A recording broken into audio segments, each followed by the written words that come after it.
Hello and welcome to the end of the world, liberals! I've been waiting for you here on planet Earth ever since Biden beat Trump in 2020 and you all went back to Planet Brunch. Yeah, nice to see you re-entering our home planet's orbit once again. You look a little distraught. You look like I feel. For those of you who are really just coming back to planet Earth, Donald Trump won the 2024 United States presidential election in, I don't know if you call it a landslide, but it was a pretty brutal beatening. For sure. It looks like Trump got 312 electors, needed 270, and Kamala Harris got 225. You know, what's crazy is this is the first time in 20 years or more that Democrats have lost the popular vote. This was the main dynamic of this election. You know, it wasn't that Trump picked up so many voters. He picked up a few 100,000 voters across the country, but Democrats lost 10 million in 4 years, and that tells you everything.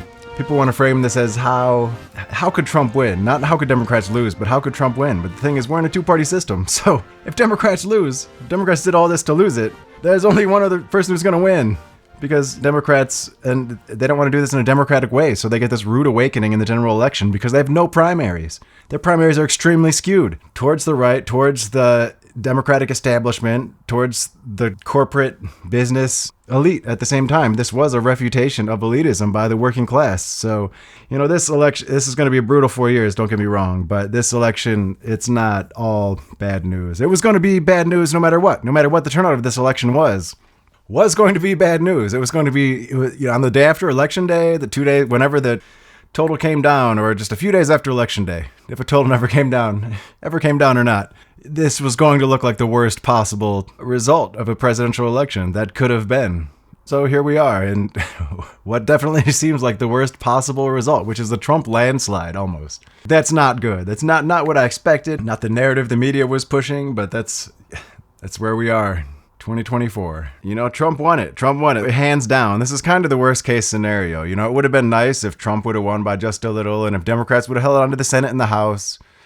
I mean, maybe not nice. It would still have been a right-wing monstrosity, but at least there'd be a little bit of balance, a little bit of push and pull. They'd be spinning their tires a little more. And that's what we want. When you have a corrupt government, you really don't want it doing anything. It's better to have it incompetent and doing nothing than being efficient and getting a lot of shit done. You do not want a corrupt government passing stuff. And part of the problem with that is, though, so many Democrats will always vote with the Republicans when they have a slight majority that they can get away with a lot.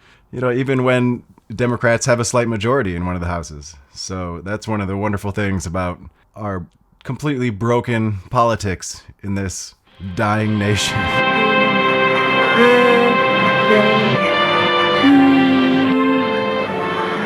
Happy birthday.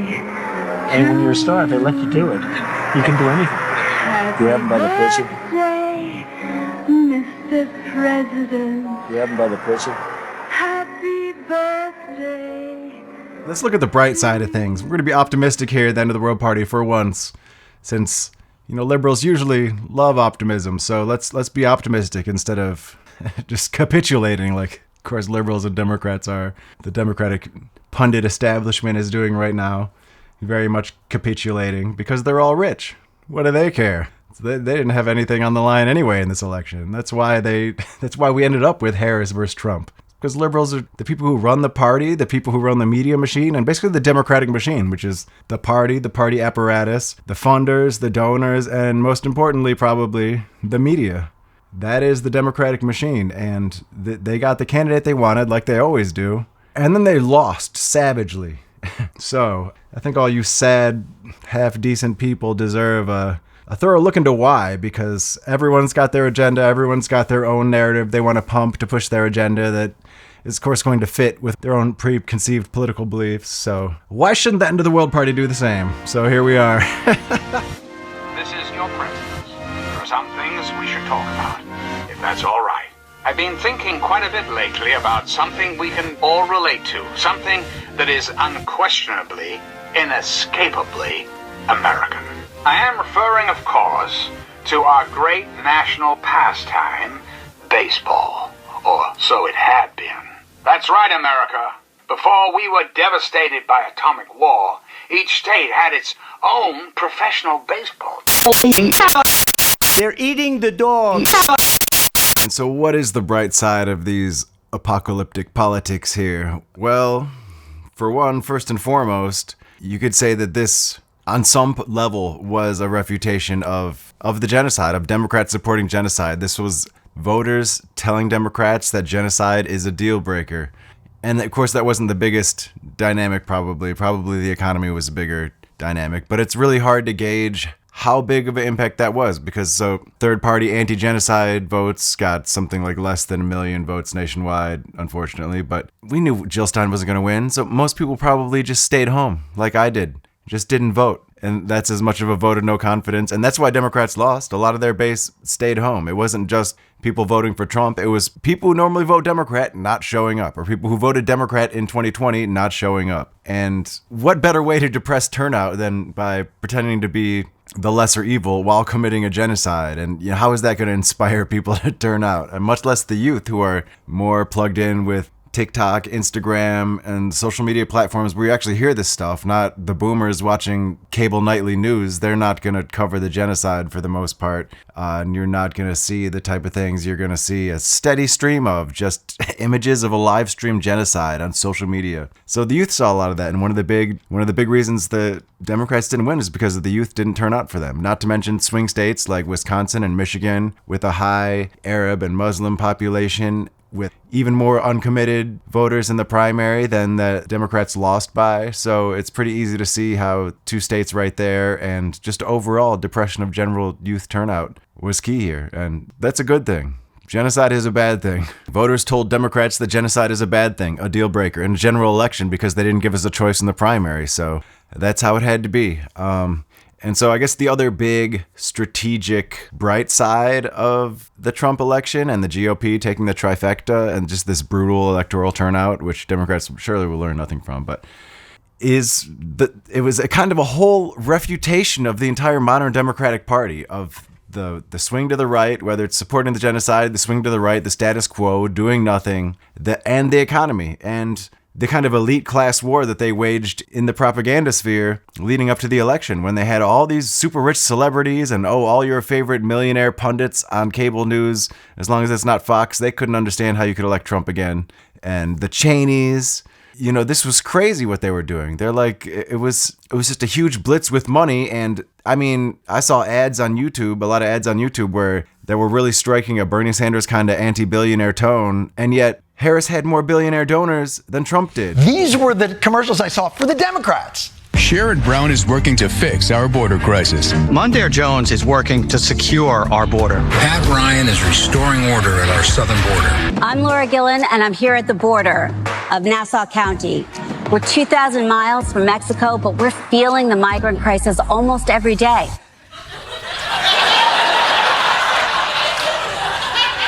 In Nassau County, by the way, Suffolk County, make my day. You want a piece of our strip malls? You're going to have to go through Laura Gillen. Those are the Democrats. The Democrats.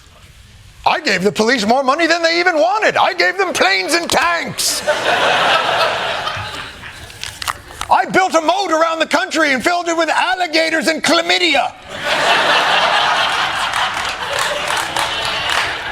They didn't talk about pronouns. They didn't say Latin X. It was the opposite. We can't let China steal Wisconsin jobs. Benefits for illegal immigrants? No way.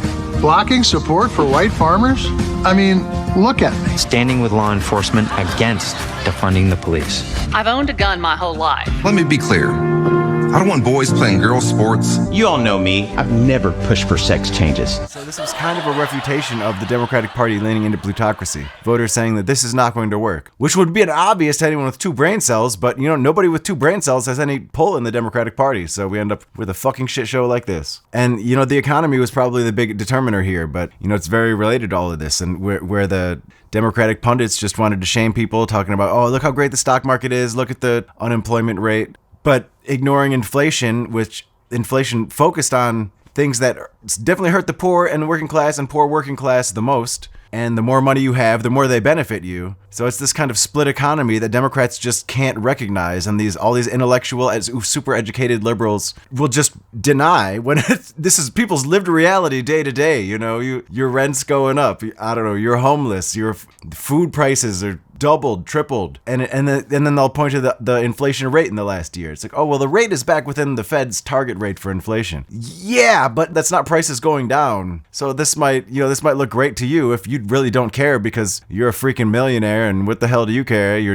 got a New York Times column that's coming, and you're worried about your deadline and how you're gonna tell liberals that everything's fine, and everyone who worries about the economy is just ignorant. Really, and it's kind of elitism. It was a very much an elitism, and this was also a refutation of the Democratic Party leaning into that elitism. I hope they they're clearly, at this point, but it's been like a week and a half since the election. Clearly, they're not learning. They're not going to learn. So that's that's the dark side of the bright side. Like, there is a bright side, but the downside is the Democratic Party doesn't have to learn, because they are the automatic alternative to the Republican Party, and they have total incestuous control over their own party and the future of it, and everything they do at the top level. This is not good.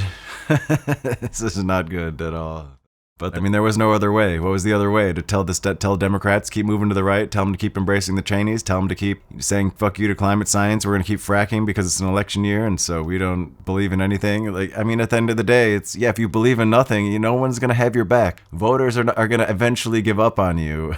And we saw a big dropout, 10 million votes between 2020 and 2024 that just didn't show up because Democrats were so fucking disappointing. People who think of politics in terms of lesser evil, I think, have to accept all the logical and probable consequences of what they believe. And I don't believe any Republican administration would have dared do what the Clinton administration is doing about welfare, especially as it affects children. I think they would have been so afraid of what the Democrats would have said and maybe done about it. There's some jobs so dirty only a Democratic administration can do them, and that is part of the lesser evil calculus, unfortunately. It's the thing that people usually leave out. So why did Kamala Harris lose in her historical bid for presidency? I mean, obviously the economy. It's the economy, stupid. It's inflation. Okay? And Democrats doing nothing to do anything about it. I mean, Democrats want to brag about a record stock market, which is fucking insane. Low unemployment rate. Everyone knows employment rate it doesn't really tell you that much. And everyone will admit that when the other party wants to use the employment rate for their agenda, for their narrative. But it's like a lot of government metrics and economic metrics. They love to use it when it suits their agenda, their narrative at the time. But when it doesn't, then they call it a totally bunk metric that doesn't really tell you what's really important to the American people. Things like, the number of people living paycheck to paycheck in this country has gone up since 2020, from 58 to 66%. Percent facing financial hardship, 32 to 37%. That's up in the last 4 years. Food insecurity is up 2% in the past 4 years. And I'm not even sure if these would really catch it, because so many poor people fall through so many cracks that I don't understand how any metric can really catch them all. So the reality is, anyone who's not fairly well off or rich knows that people are suffering, that people are struggling, that inflation is whooping our ass here. And what do Democrats do? Pander to millionaires. They sure don't support progressive policies. They turn their back on them because it's an election year. Suddenly Kamala Harris is no longer the progressive who once ran for the nomination in the Democratic primary in 2020. Now she's a hard-nosed right-wing realist in the Democratic Party. I have a Glock. Household food costs have increased 35% since 2020. And yet they want to point to the stock market, the unemployment rate, when food costs 35% more in the last 4 years. They want to talk about the inflation rate this year. Oh, well, inflation rate's back, where the Fed's target range or close to it. And that doesn't bring food prices down, though, does it? And you don't understand that if you're fucking rich and don't give a shit. So that's one big problem the Democratic Party had in this election, was they're rich and don't give a shit, and they don't know. They have no fucking clue. They're way too distant from the reality of the working class in this country. And that is the big takeaway of this election. That is where their 10 million votes went. I mean, I'm sure you might have lost 1 million here or there to the Gaza genocide, to, I don't know, other things. Even like crypto regulation under Democrats, which was crazy if you don't pay attention. But I'm sure a lot of people lost a lot of money because Democrats said fuck you at the bottom of a market cycle and didn't pass any legislation or anything. They just had the Goldman Sachs SEC chair take his own action. And, that probably cost, I don't know, 1 million or so votes and, won Trump 1 million or so votes. That's a lot of money. And so talking about the economy, one thing that I think is very much understated is the impact of pandemic aid and those $2,000 checks that everyone got. Only because of Donald Trump. Look, anyone who's being honest knows that only happened because of Donald Trump. That wouldn't have happened under another Democratic president. Certainly wouldn't have happened under a Republican president. Because Democrats just don't have the courage. They'd be scared of being called socialist if they were going to be socialist. And this was the biggest socialist experiment that America has seen in modern times.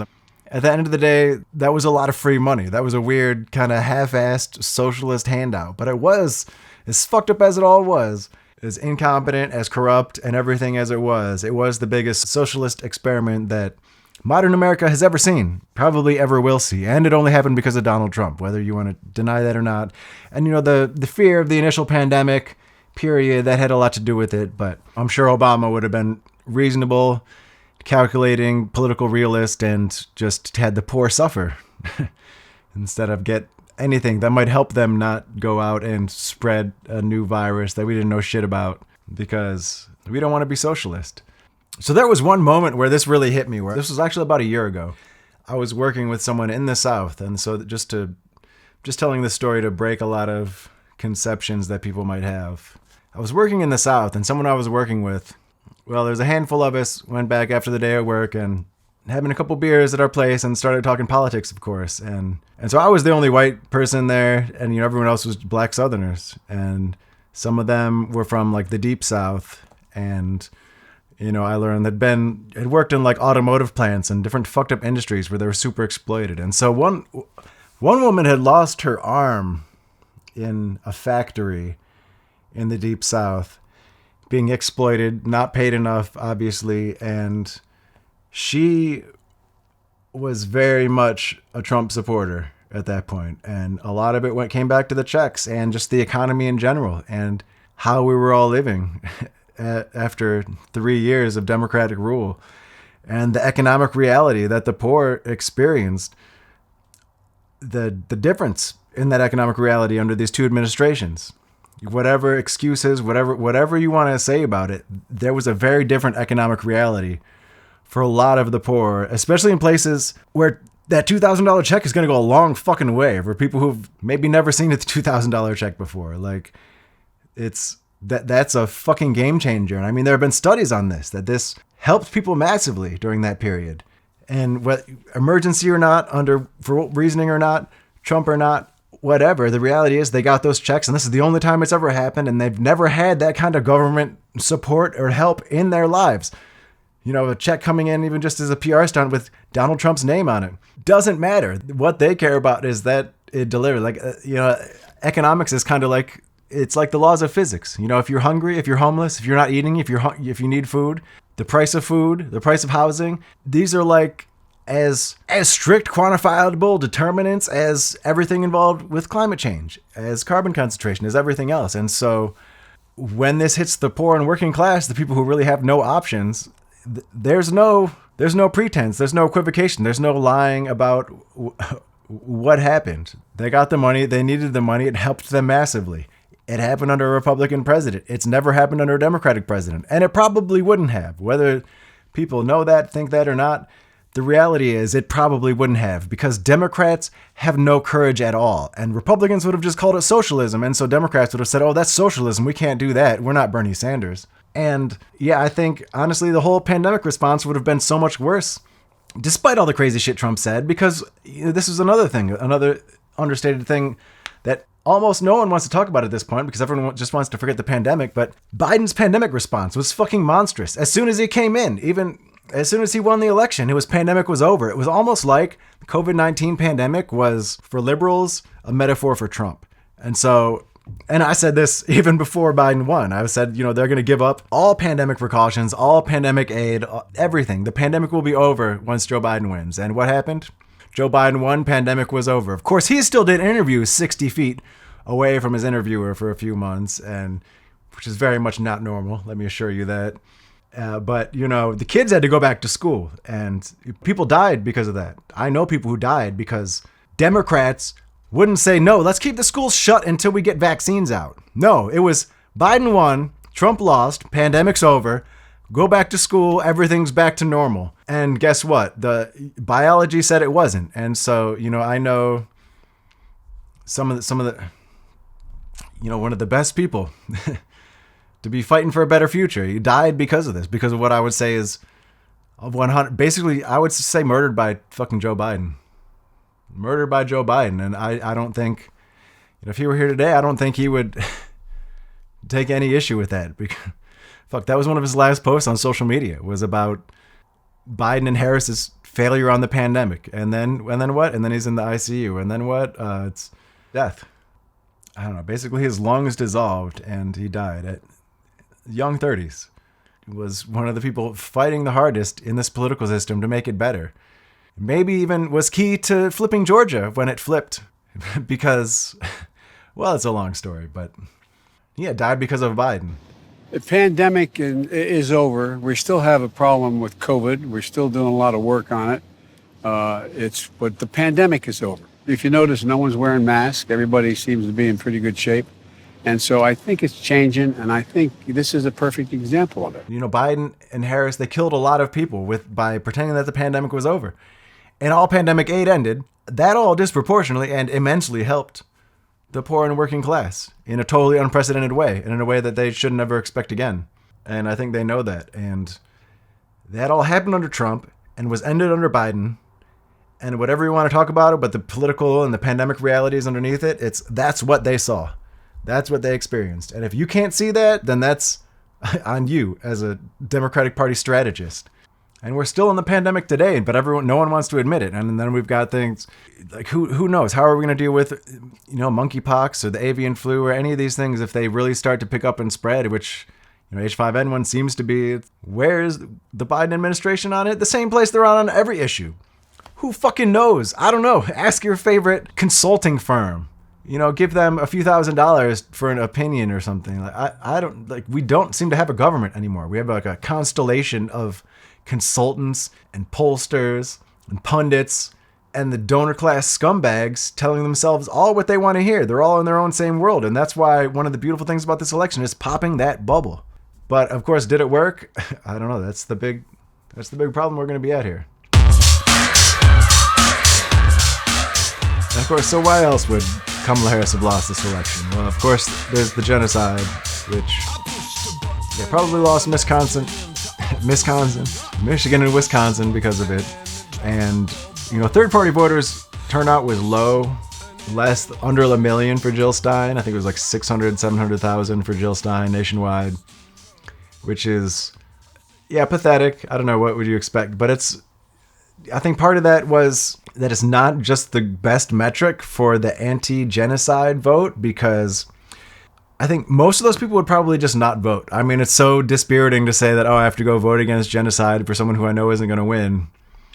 It takes time and effort. Like, personally, I didn't. It's best to just vote no confidence. Like, my electeds who I knew were going to win, who I wanted to win, won. Everyone else I didn't care about. I knew they were going to win. So I didn't bother to go to vote, because I knew that my representatives who I wanted to win would win, and I didn't really care about anyone else. So I didn't go vote. Probably a lot of the same with a lot of other people.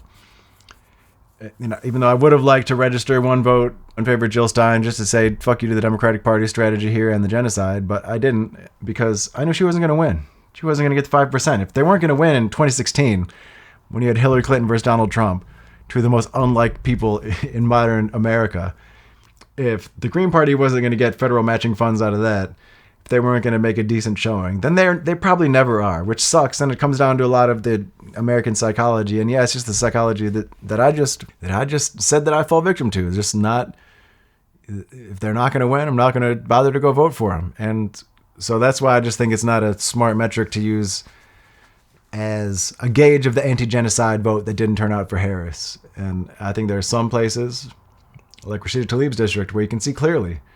I mean, she almost lost enough votes in that district alone to lose the state. You know, so clearly she lost Michigan because of genocide. But What about every single other swing state? You know, other than Wisconsin. What about every single other swing state? I mean, what's crazy is in Pennsylvania, she flipped on fracking just to win Pennsylvania, it seemed like. And same with Senator Festerman or whatever. Piece of shit. Like, they love fracking because they think it'll win them votes. And yet she still lost Pennsylvania. So she said, I'll kill the world for votes, and she'll still lose the votes. This is just the perfect distillation of the Democratic Party. Absolutely amazing. So, one of the other big surprises of this one was the youth vote. Oh, the youth vote didn't really turn out for Democrats this time. It seemed to turn, especially young men, turned massively for Trump. Which, that sucks. That's a very bad thing. But, you know, these same people have also watched a genocide on their phones for a year. Probably have PTSD from TikTok and Instagram from watching hundreds, thousands of children torn apart by bombs that they paid for while they, you know, can't afford or get into massive debt for college, can't afford healthcare, can't afford housing. And yet their taxes are going to completely bomb a nation into nothing. I mean, it's the most psychotic, evil shit ever. And so, yeah, I mean, a lot of Gen Z was probably lost because of the genocide. On top of it, these same people, whether they were old enough to vote at the time or not, I mean, they saw what the party did to Bernie Sanders and the progressives in the party. In 2016 and 2020, what they did to Bernie, and then what's happened in recent months in the primaries this year, pushing out Cori Bush and Jamal Bowman for opposing the genocide in Gaza. And where was the party on that? Did they have their backs? No. And what the party did to Nina Turner. AIPAC, some oil magnates, they spent money to stop Nina Turner in the primary. And, you know, of course, the Democrats showed up. You had Nancy Pelosi and Jim Clyburn show out to make sure that Wall Street and AIPAC had their candidate put into place in the primary. In the primary. That's things. These scumbags always show up in primaries. It just shows how little, A, how they despise democracy, B, how right-wing and corrupt and evil they are, and C, how little they care about winning and respect their voters. And then they expect the people to not see what's going on. I mean, Cori Bush, Jamal Bowman, Nina Turner, these are some of the most, on top of, Rashida Tlaib and Ilhan Omar, who both won. These are some of the Democrats that have the most pull with the youth. After they watched what happened with Bernie Sanders and seeing all this, this is, I think Gen Z has seen some things, whether they were old enough to vote or not when they saw them, and seen how the Democratic Party operates. So no shit you're not going to win their votes. On top of the whole weird alt-right kind of, masculinity pandering podcast sphere bullshit that happens online. The whole what's it, Justin Tater, or what is his name? Something Tater. I don't know. Whatever, the Taters and all the other freaks who go on about the emasculation of the modern male and all this shit. It's like, dude, these people are so insecure. It's just hilarious. And at the same time, the Democrats want to pander to that whole posturing masculine impulse nonsense. I mean, when they have Tim Walz, talking about on the debate stage how I love to hunt, and they do, photo shoots and PR stunts with him going on a hunt. Because Democrats, we like to kill too. Give him my shotgun, go down there, shoot a little bird in the head. I'm a real man. It's so pathetic. I mean, when people go into that shit, you just realize, no, you are not a real man at all. You can't even think for yourself. You are so insecure that you're just a little bitch. Like, fuck. Can we say that? Okay, Trump won again. Can we use the B word again? Bitch. Can we say that? Look, if you're running around so worried about the perception of your masculinity, that you're doing stupid shit, guess what? You're a little bitch. You're a fucking little bitch. Bitch. Call you taters bitches. Whatever that motherfucker's name is. Taters bitches. I mean, and where are Democrats at on this? They just go along with it. They want to be more militant, more pro-police. I have a Glock. We love hunting too. Love eating meat. Slap some burgers on that grill. I'm just Joe Biden on the campaign trail. It's fucking nonsense. Quit pandering to this bullshit and fucking grow up. Quit being fucking primitives. Don't give a shit about the temperature in Guatemala. Don't really see what all the fuss is about. Ain't gonna worry about no future generations, and I'm just somebody gonna. So yeah, speaking of the youth vote losing, I mean, let's be real, part of it had to have been, part of it's cumulative. I mean, Democrats have lost voters every election cycle for years because of how they've run, especially starting, well, we can start with Obama and how disappointing he was from the beginning, but he won his re-election.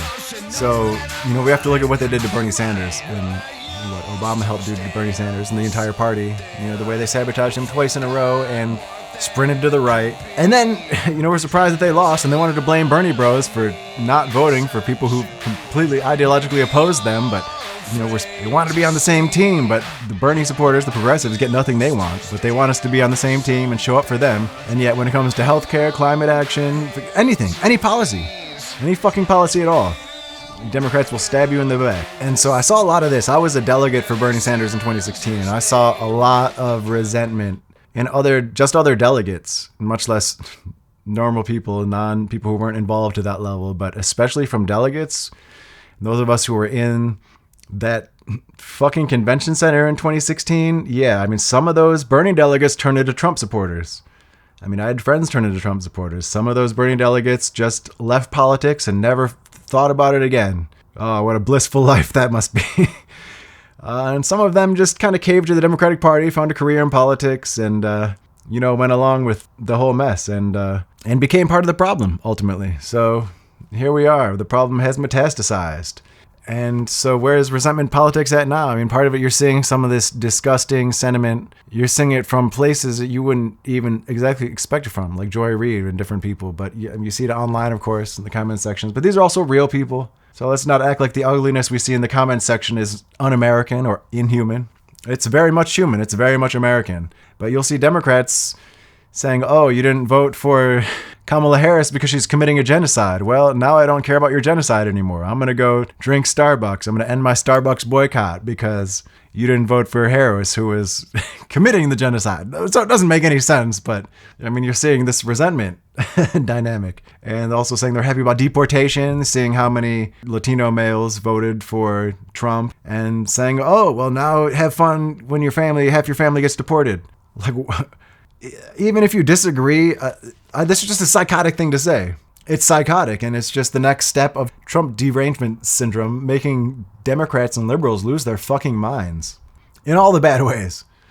But I mean, I think a lot of this, you know, we heard for years, Bernie supporters heard for years, the day after the 2016 election, the day after Hillary Clinton lost to Donald Trump, we've been hearing nonstop even from some progressives and Bernie supporters, but especially from Democrats, liberals, partisans, saying, you know, stop relitigating the 2016 election. We got to move forward, all this, blah, blah, blah. Basically not wanting to think about it or learn anything from it. But the reality is the 2016 primary was a serious civil war within the Democratic Party. It was the choice between moving towards the youth, towards progressivism, and, you know, slightly to the left, towards climate reality, away from the large donors, towards small donors, which is Bernie's presidential campaign proved that small donors could raise the kind of money to make a competitive presidential campaign, which before that we really didn't know. And that's of course, money in politics is one of the biggest dynamics in American politics. So that was an important thing to learn. But that election largely came down to that progressive impulse fighting against the old entrenched ancient establishment regime of big money, corporate interests, Wall Street, oil and gas companies, meeting Republicans in the middle every time, and the same type of people who would, you know, be hugging on Liz Cheney a few years later, bragging about having Dick Cheney's endorsement. You know, the same Chuck Schumer. This is the second point. For every blue-collar Democrat we will lose in Western PA, we will pick up 2-3 moderate Republicans in the suburbs of Philadelphia. And you can repeat that in Ohio and Illinois and Wisconsin. The voters who are most out there figuring out what to do are not the blue-collar Democrats. They are the college-educated Republicans who lean Republican or are independent. The strategy of appealing to Republicans instead of working-class people. And obviously that's just insane. That's an insane strategy. But, you know, Democrats have lost so many voters over time with this, and voters will give them a second chance. And then what do they do with it? Now we saw that those voters, now that they gave Democrats a second chance with the Biden administration, if that's how you want to look at it, we saw record inflation. We saw Democrats saying fuck you, committing a genocide, still saying fuck you to progressives after they screwed over Bernie again. And there's a lot of people who just have so much resentment for the Democratic Party that there's no way to get them back.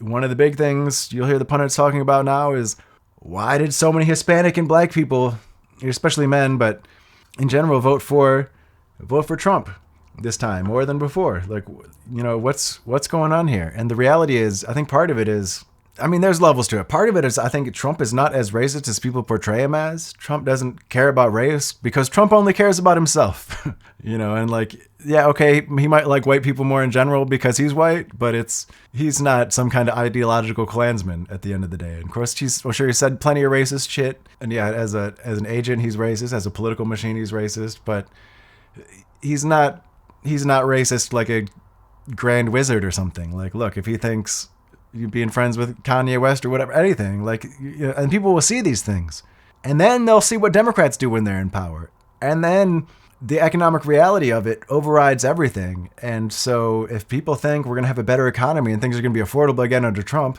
they're going to overlook whatever racism they think there might be or not. Because at the end of the day, their real threat is not being able to pay their bills. Their threat this isn't the 60s. People aren't worried about the Klan coming to their house and lynching them. Like, thank God, but hopefully we don't move back in that direction. But there's also a good chance that we just won't. That this whole identity politics, fear-mongering that the left has been using for their personal benefit on social media and everything, and within their own social movements, and the Democrats have been using, and that has been co-opted.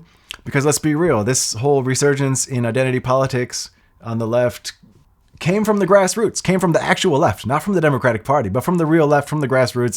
I was there on the ground, you know, in 2011 in the Occupy Wall Street movement, being called racist for thinking we should focus on the financial industry. And you know, even the craziest thing was, you know, the early 2010s, having other leftists call you racist for thinking that you should think about climate change, that we should have some kind of focus on climate change, because that was a white liberal concern, which it blew my mind at the time. But I think it took me so off guard. I was just kind of took years to process. But now it's fucking insane. And this is now then, you know, climate change was probably a big factor in Trump's first election and in the rise of fascism and the right, the xenophobic anti-immigration right worldwide. And this was obvious. This was so obvious to be expected. And yet, you know, this was the left, you know, 10, 15 years ago, pushing this identity politics that came 2016 time. Actually, it was really largely, of course, it happened during the 2016 primary as Democrats embraced identity politics, because it meant that they didn't have to embrace economic populism, economic progressivism, because they could say Bernie Sanders is a white man, and here we are, a white woman with all the black people around her, I guess, the black influencers and social, podcast people and shit, like, and especially with her being anointed by Obama and being in his cabinet, it really was an identity politics war waged there. And so Democrats and their media machine really embraced identity politics to fight against the Bernie Bros and Bernie Sanders. And oh, what happened 8 years later? Such a shock. Such a shock. Guess what? You know, a lot of the Bernie Bros, and of course a lot of the white men, and even a lot of the people who you took for granted as, you know, during those times, a lot of those demographics shifted to Trump. And you've got this historic loss, Trump coming in for a second term, and it's going to be a fucking monstrosity. And yet you Democrats built this. But I guess the fatal choice here was early on, which I always said, but since I'm a straight white dude, you know, my words on the left count for less than nothing. I might as well be a Klansman here, trying to tell the left, talk to the left about strategy. But I always said that embracing identity politics was stupid. And I mean, this is a whole long conversation. But identity politics is always right wing. It's always about dividing people up based on their identity, which is superficial and stupid. And at the end of the day, identity politics, on one side of it, you have racial justice. On the other side, you have racism. It's the same coin, though. It is the same coin. So people don't want to admit that. People who, on the left, they'll say like, well, black women in the 60s invented it. Yeah, they invented the term, but the reality of what identity politics is, of the power dynamics that people use and social political circumstances around their identities. Yeah, that is nothing new. That's probably, racism was the original identity politics. Don't forget speciesism. That identity politics of the 60s made sense because that was more about survival. It was, especially for black women at that time, like that was a lot more about the survival benefit that solidarity gave you, and the heuristic of looking at who is most exploited and oppressed in a society and saying, if you want a better society, improve things for them. And that's 100% makes sense. But, we haven't adjusted anything for the way things have changed since then. And we're not in the 60s. Things on that level aren't as bad as they were in the 60s. But we also haven't fixed anything. We haven't addressed anything. We haven't really had these conversations as a country. And so all these stupid primitive problems still fester while we've got total ecological and climate collapse, plutocracy, fascism rising, and all these other societal, totally civilizationally destabilizing problems coming to, destabilize our civilization. So yeah, with identity politics, the media machine really went behind it, and you ran with that for years. And I think that created a lot of more resentment. I think it was new to the modern culture in the mid 2010s, around 2015, 2016 election times, and that was when it really got ramped up in order to defeat Bernie Sanders. Because Bernie Sanders, let's be real, Bernie Sanders was the only threat to the status quo that we've seen, I guess, in my lifetime. The only real political threat on a national level to the corporate, plutocratic, far-right, death cult status quo of American politics was Bernie Sanders. So they pulled out all the stops. And I think they burned down their party in the process in numerous ways. And they just, you have got a big floppy tent and you set a bunch of sides on fire because you seem to make sense for you. And then what do you get after you have a big tent that you've set a couple fires in? You don't really have a party anymore. You're a fucking mess. Anyway. So yeah, once the media ran with identity politics, and that became a very democratic thing, and we had the Black Lives Matter movement when Democrats were all behind it. They got down. Remember when these jokers got down on one knee for George Floyd or whatever in their photo op with African colored garments? What was all that? That was the goofiest shit in human history. And then what happens when they take power? Of course, that was when Trump was in power. What happens when they take power? 2023, we've got more police murders than any year ever. Dude, they just give up. They don't care. They start rolling back defunding the police and all that stuff that they pretended that they cared about when they were under that immediate social pressure at a political electoral climate when they were forced to take it serious. And now that they're not, you see that they were never serious. Shocking. And I guess one of the other interesting things is currently here in Georgia, and so Kamala Harris lost the state of Georgia by around 116,000 votes. And interestingly, it was almost the exact same number of people who signed the referendum to stop Cop City, and then were subsequently ignored by the Democratic leadership, who were going to just build Cop City on top of the forest, on top of Tortuguita's corpse, on top of the rights that they've trampled. I mean, how many people? I know people who have domestic terrorism charges for being at a music festival. Literally, they didn't do it. They didn't throw a Molotov cocktail. They weren't involved in organizing anything. They weren't even involved just from out of town. I mean, they charged them because they were out of town, so they could say that this is an out of town movement. And this was all by Democrats under Biden's administration. And where was Biden, who could have came in and said anything? A word from Biden could have changed this whole dynamic. And yet, not one word from Biden, not one word from Harris about Cop City. The historic murder of Tortuguita to build it. And then what happens? They lose the state by the same number of votes who signed the referendum. Like that's I'm not saying that's why, because that doesn't make sense, but it's just a funny little coincidence to add on to the pile of bullshit that the Democratic Party has become and buried themselves under. The American way. Don't you, my darling America, deserve that? Don't you deserve a future free of war and fear and terrible uncertainty? And I just want to speak real quick to Democrats losing such a chunk of the Latino vote in this presidential election, which they're like, oh, well, how? When Republicans say such racist things and they say they want to build the wall. Well, guess what? Democrats did build the wall. Guess what happened before Trump came in and Trump was demonizing migrants? Guess what happened? Latinos called Obama deporter-in-chief because he was deporting so many people. I know personally a lot of people deported by Obama. I don't know anyone deported since, but like the Biden administration has been deporting just as many people as Trump, except they've been doing it closer to the borders. They haven't been doing raids. They've been deporting recent refugees. We more. have cut the flow of immigration by over I don't half. know. What are the ethics of that? Is that even better? And then on top of it, we're saying we haven't really seen a U-turn from Trump's immigration policies, whatever it is. Biden continued building the wall. Harris bragged about. This is the crazy thing. Was Harris? They want to call Trump a kind of xenophobic fascist for building his little racist wall, and then they want to brag about how he's too incompetent to build it and how they built it for him. So what? Let's talk about this compromise bill that you want to pass if you're elected. You said that's going to be a priority. It includes $650 million in funding for the border wall. That's something Republicans wanted. That was part of the compromise. Under Donald Trump, you criticized the wall more than 50 times. You called it stupid, useless, and a medieval vanity project. How much of that wall did he build? I think the last number I saw is about 2%. And then when it came time for him to do a photo op, you know where he did it? In the part of the wall that President Obama built. You're doing this compromise bill. It does call for $650 million that was earmarked under Trump to actually still go to build the wall. I'm not afraid of good ideas where they occur. So you don't think it's stupid anymore? And I mean, now we're saying, apparently there's a scoop coming out, where Biden plans another asylum ban, which, he's ramped up asylum rules, and basically at the Trump level, it's insane.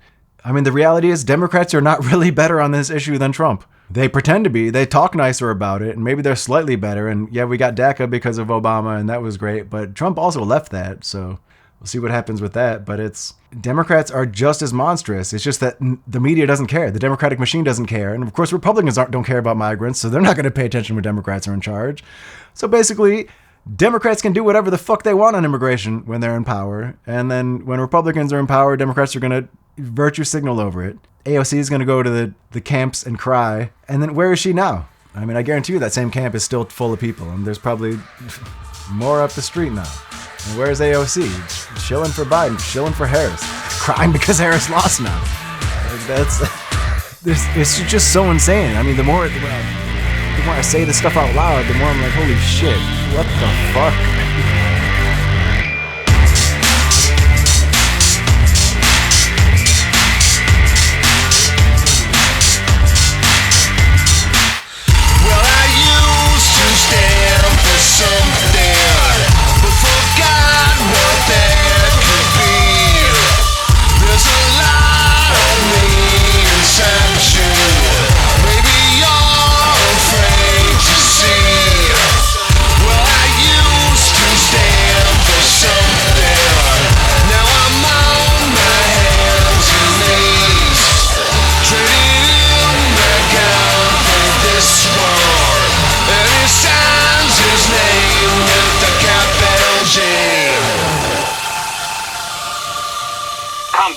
Recreation, healthy competition, all will live again.